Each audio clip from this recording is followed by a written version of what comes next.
Nietzsche asks a devastatingly simple question. What if these opposites don't actually exist? What if truth needs a little bit of error to exist? What if the most generous act is also, on some level, a selfish one?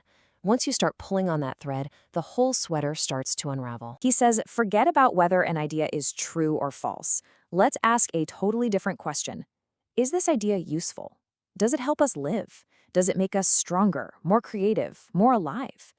The usefulness of an idea becomes more important than its factual accuracy. He's saying that not only are false opinions not a problem, but some of the most important, most essential beliefs we have are probably the ones that are the most false. When Nietzsche talks about the will to power, he is not just talking about wanting to be a dictator or a CEO. It's much deeper than that.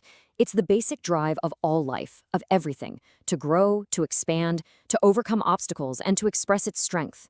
It's the fundamental drive to leave your mark on the world.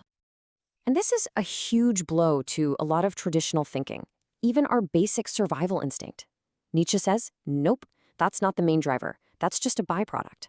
The real drive is for expansion and growth.